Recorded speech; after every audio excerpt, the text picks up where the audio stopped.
Ey, 25 Jahre Wunderland, wie ist es entstanden? Wie ist man auf so eine Idee gekommen? Es geht die Scheiße schon wieder an. Immer die gleichen Fragen. Da sei mal was Neues einfallen. Schnitt, Cut, aus.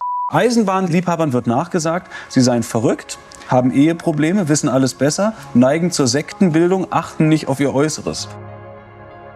Ich hatte die Gelegenheit, damit bei der Geburtsstunde dabei zu sein. Ich hatte schon immer den Traum, mit einer Gruppe von Leuten eine riesengroße Anlage zu bauen. Und der wurde mir mit dem Wunderland erfüllt. Man sieht, wir sind in einer ganz heißen Phase angekommen. Wir haben ganz viele Bewerbungen bekommen von Modellbauern, Spezialisten aus ganz Norddeutschland. Und nachts dann noch die Diskothek. Das heißt, teilweise war der Tag tagsüber fürs Wunderland. Programmieren und organisieren und so weiter. Und nachts dann auch noch eine Diskothek haben. Ich habe jetzt mittlerweile knapp 18 Kilometer Gleis auf der Anlage verlegt, 3.680 Weichen, 500.000 Nägel und wie man sieht, sind meine Hände immer noch in Ordnung. Man nennt mich ja auch die ostdeutsche Nagelmaschine. Ach so.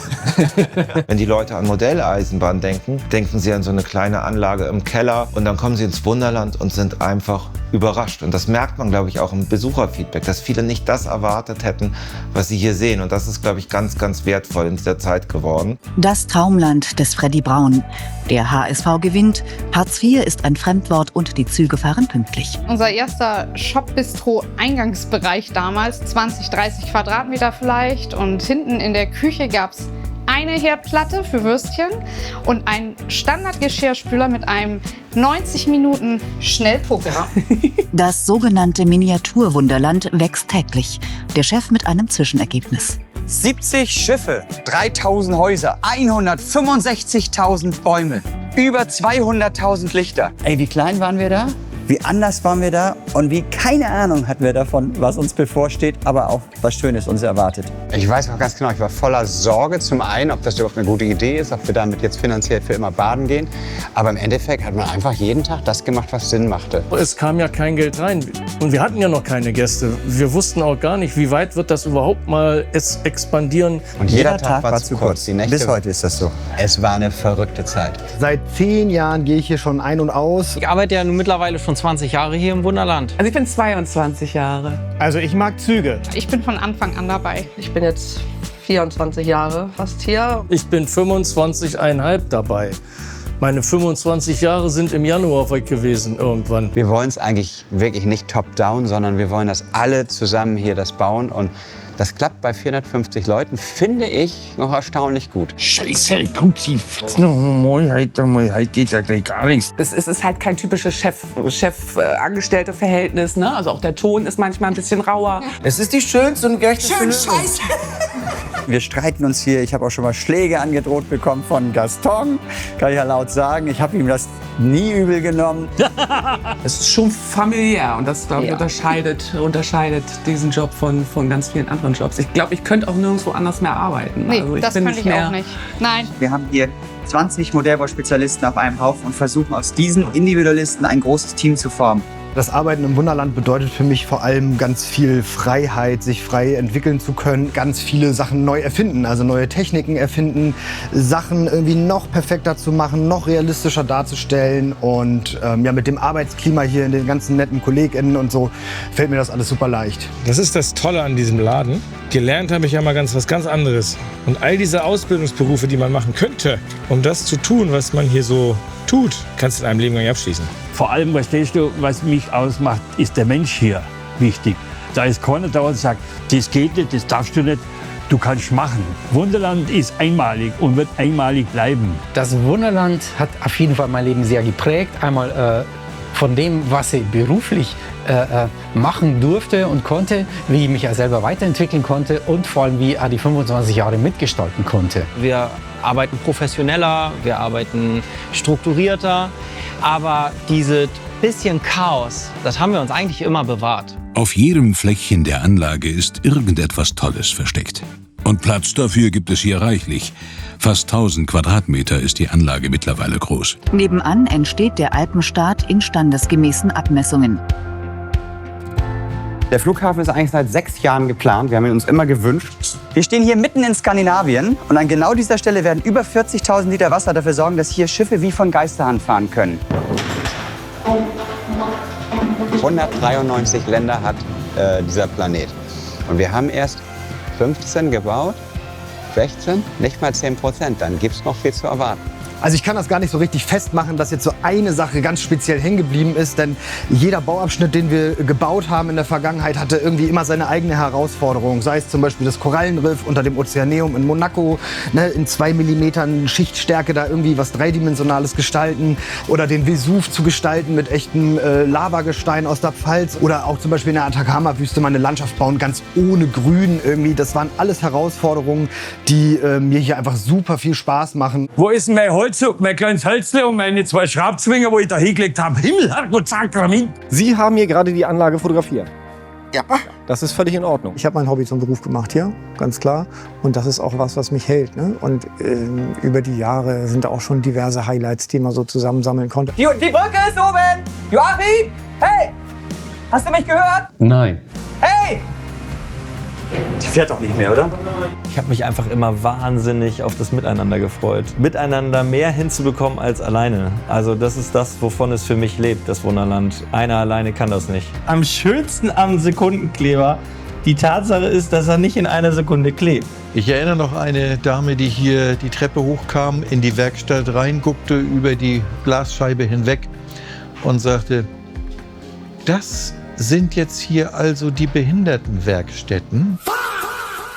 Eine Sache war zum Beispiel unser Video, wo wir gezeigt haben, was passiert, wenn die Rollläden bei einem Bauabschnitt runtergehen, oder ein Bauabschnitt, der sich noch im Bau befindet. Und dann haben wir da halt eben einfach Tischtennis gespielt. Und wenn die Vorhänge bzw. die Rollläden wieder hochgingen, dann haben wir wieder alles umgedreht und wir saßen wieder da und haben wieder gearbeitet. War so die Zeit zwischen 2008 und 2010, wo wir auf einmal auf der ganz großen Bühne erschienen sind. Da war Wetten, das in der Zeit. Also wir haben uns das nicht vorstellen können, dass es funktioniert. Also ich werde anfangen zu üben und werde wahrscheinlich in 50 Jahren aufgeben und es nicht schaffen. Und dann gab es James May. This is what we like about the challenge, to develop different types of power, just to test something what has never been connected to a train. So if to power on a locomotive for this, you need about 2,000, 3,000 efforts.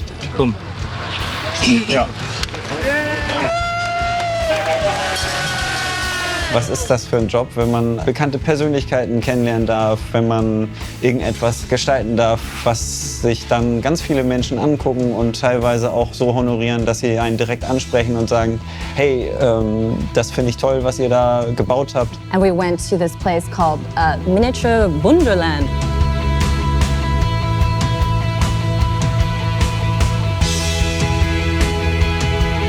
This morning I went to your miniature museum. Airplanes, they land and take off. Eröffnungen sind immer ein Highlight. Klar, es ist natürlich eine Eröffnung, ist auch so ein positiver, geiler Stress. Ne? Funktioniert alles, kommen die Menschen auch, die man eingeladen hat, ein Bürgermeister oder damals Niki Lauda bei dem Flughafen.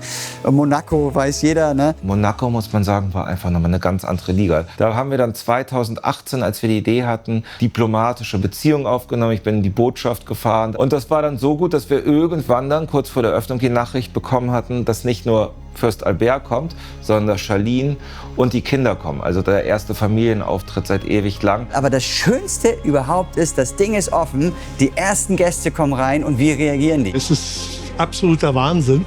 Sowas ist nicht mehr zu toppen. It's absolutely fantastic. Dass die Rennautos so fahren, also hätte ich nie gedacht. I love it. I think it's really cool, the technology behind it. Was? Also kann ich jetzt oder was? Natürlich. Weiß ich doch nicht. Sind so viele Sachen passiert, aber eigentlich sind es immer noch die Weltrekorde, glaube ich, die wir gemacht haben. Nach wie vor war der erste Weltrekord, der im Elbtunnel damals, der aufregendste, der anstrengendste, wo wir so kaputt waren, wo wir so mitgefiebert haben, weil wir so viele Fehler gemacht haben. Es waren dann aber weit mehr, viele hundert im Volksparkstadion.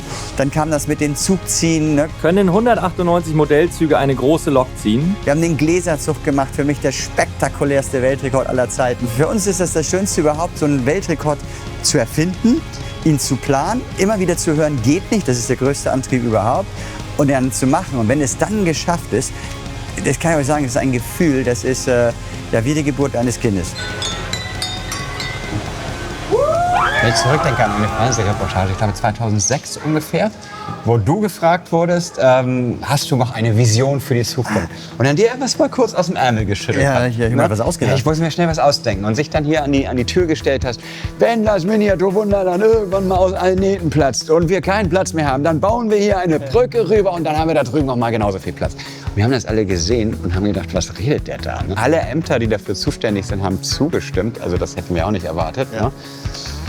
Und haben einfach mal die Fläche des Wunderlandes wahrscheinlich im Nachhinein verdoppelt. Man wird es nie herausfinden, ob diese Vision krank oder Da fällt mir was ein. Ich habe einfach nur geil war. Ich habe eine Vision. Nein. Er ruft mich aus Amerika an. Gulliver's Gate, an intricate display of tiny towns, opens today in one of the world's biggest cities. Und sagt, ich habe da eine Idee. Wir bauen Südamerika. Und weißt du was, gell? Das bauen wir nicht selber. Das bauen wir zusammen mit jemandem, denn die habe ich hier kennengelernt. It's the first work I ever seen outside of the village of Wonderland. Also es fliegen welche von uns rüber und verbringen da Monate oder Wochen, je nachdem, wie lange man möchte. Diese Zusammenarbeit mit Südamerika, die ist schon stark. Also ich bin auch da gewesen vor Ort und überhaupt die Erfahrung zu machen, in Südamerika unterwegs zu sein und mit dieser unheimlich lieben und netten Familie zusammenzuarbeiten. Es war eine zweite, geniale Vision. Ich habe eine Vision.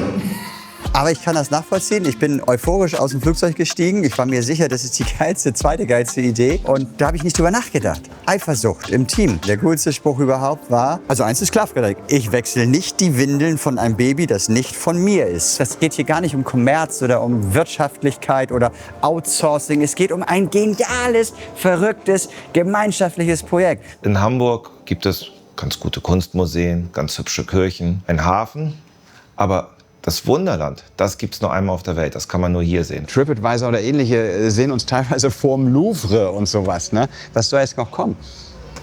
Genau das Gleiche, nur mehr, mehr, mehr. Das Kurioseste, und das kann ich gar nicht so an einer Sache festmachen, ist, dass ich wirklich jeden Tag bis heute irgendwann am Tag meinen kleinen Wunderland-Moment habe, wo ich denke, okay, wow. Seit 25 Jahren arbeiten wir andauernd an diesem Werk. Das ist vielleicht so ein absurder Luxus, den sich früher Fürsten geleistet haben, wenn sie einfach über ein Jahrhundert eine Kirche gebaut haben. Das gibt's ja heute gar nicht mehr, dass man an einem Werk so lange arbeiten darf. Ich mag natürlich diese Interaktion mit den Gästen, das Live mit den Gästen.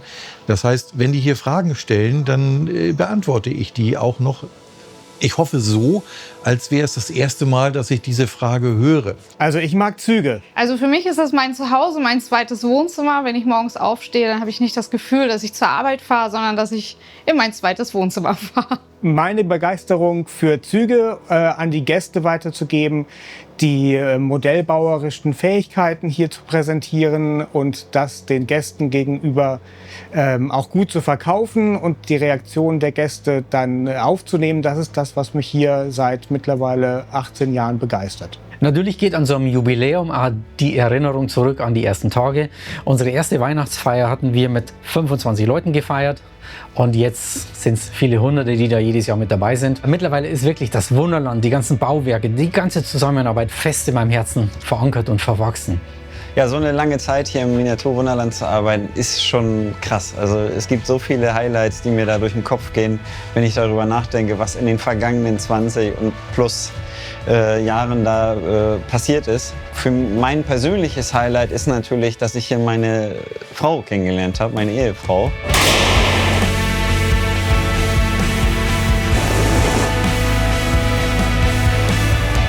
Keiner gesehen.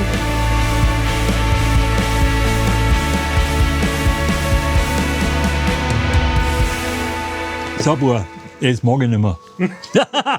Waren das jetzt genug Fragen, Hermann? Weil ich möchte so gerne zur Party. Oder muss noch was? Können wir? Ja, alles klar. Yes.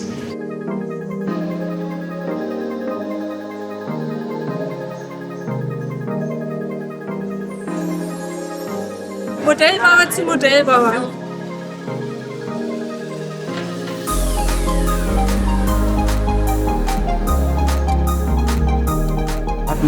Besucher vom ersten Tag, die also auch am ersten Tag der Eröffnung da waren und so weiter. Schicksale, weite Anreisen.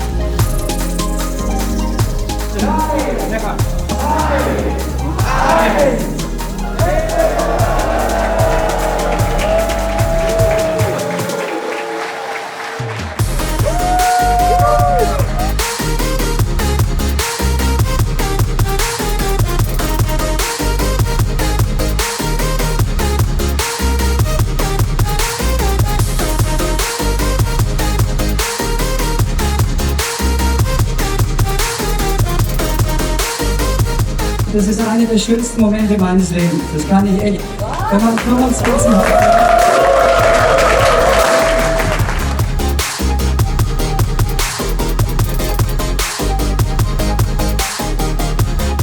Wassermarsch.